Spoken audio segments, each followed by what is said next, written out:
Oke, baik. Assalamualaikum warahmatullahi wabarakatuh. Selamat siang teman-teman semua. Kembali lagi bersama saya Dikwan Baramala. Pada video kali ini saya akan menjelaskan kepada teman-teman semua bab 10, implikasi etis dari teknologi informasi di dalam sistem informasi manajemen. Yang pertama ada cakupan perspektif versus cakupan deskriptif. Cakupan perspektif atau perspektif coverage yaitu menentukan MIS sebaiknya dikembangkan dan atau digunakan di dalam suatu perusahaan. Lalu ada cakupan deskriptif atau descriptive coverage yaitu menjelaskan bagaimana hal-hal yang sedang dilaksanakan. Jadi itu ya teman-teman perbedaan antara cakupan perspektif dan cakupan deskriptif. Yang kedua ada moral, etika, dan hukum. Apa sih itu moral? Moral adalah tradisi kepercayaan mengenai perilaku yang benar dan yang salah. Lalu ada etika, yaitu sekumpulan kepercayaan standar atau teladan yang mengarahkan dan merasuk ke dalam seseorang atau masyarakat.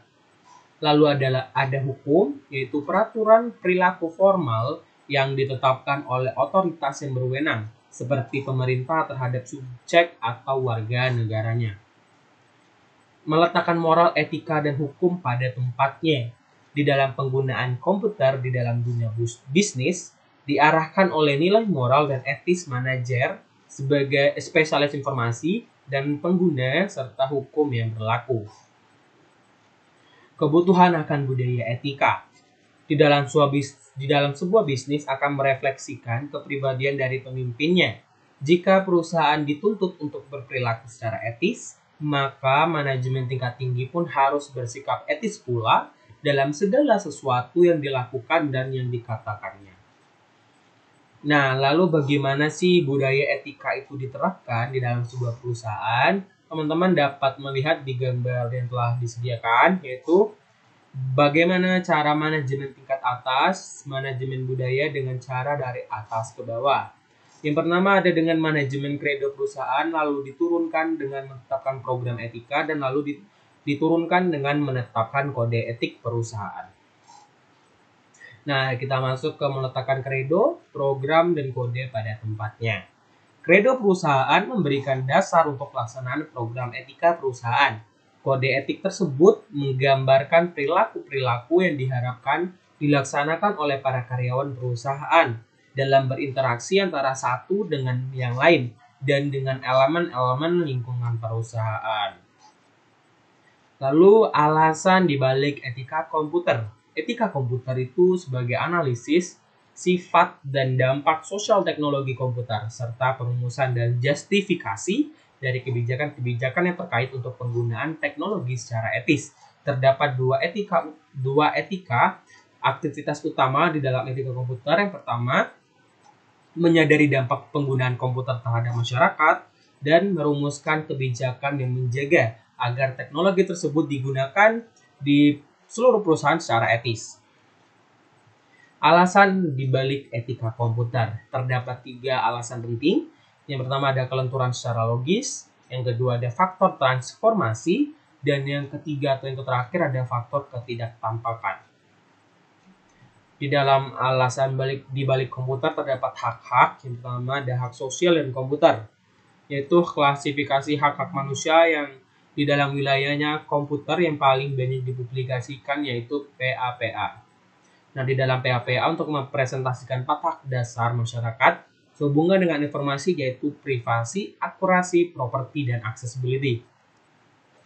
Lalu ada hak privasi, lalu ada hak untuk mendapatkan keakuratan, lalu ada hak kepemilikan, lalu ada hak untuk mendapatkan akses.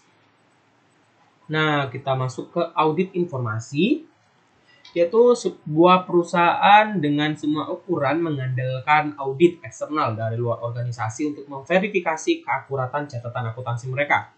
Perusahaan yang lebih besar memiliki staf tersendiri yang berfungsi sebagai auditor internal yang melaksanakan analisis yang sama seperti auditor eksternal, namun memiliki tanggung jawab yang luas.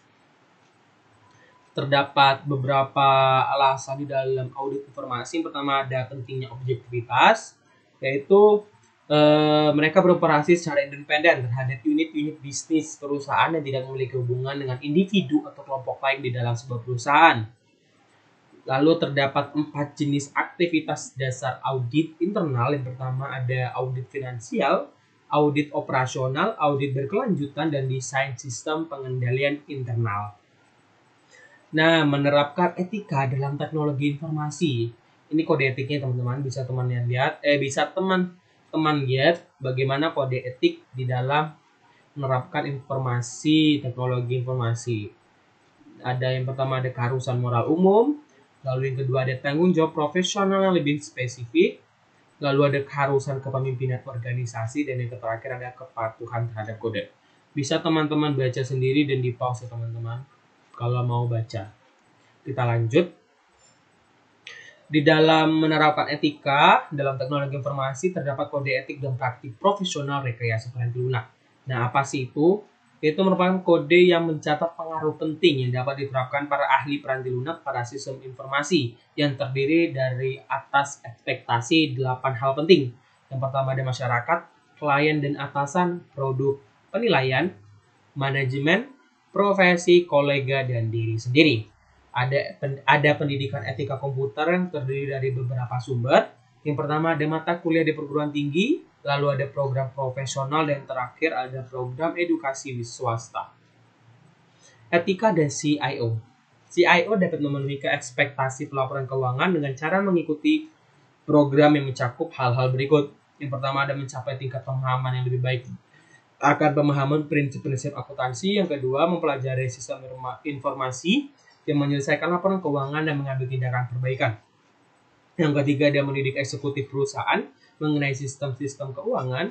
Dan yang terakhir ada mengintegrasikan ke dalam sistem informasi alarm yang memperingatkan eksekutif terhadap aktivitas yang membutuhkan perhatian. Yang kelima ada secara aktif berpartisipasi di dalam memberikan informasi keuangan kepada elemen lingkungan.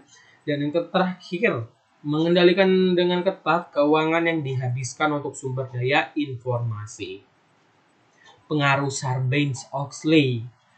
Sarbanes-Oxley terdiri dari 10 pasal utama yang 2 diantaranya secara langsung mempengaruhi unit pelayanan informasi perusahaan, yaitu CEO dan CFO harus menandatangani laporan keuangan, dan perusahaan-perusahaan disyaratkan untuk memiliki unit audit internal.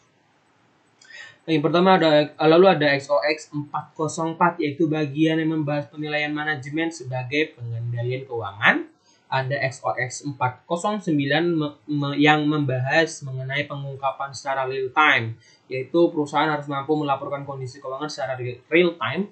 Lalu ada XOX dan COBIT, yaitu standar COBIT yang sangat selaras dengan ekspektasi SOX. Lalu ada meletakkan Sarbanes-Oxley pada tempatnya, yaitu XOX mengharapkan eksekutif, yaitu sistem keuangan, dan TI untuk bekerja sebagaimana mereka seharusnya bekerja, yaitu secara etis.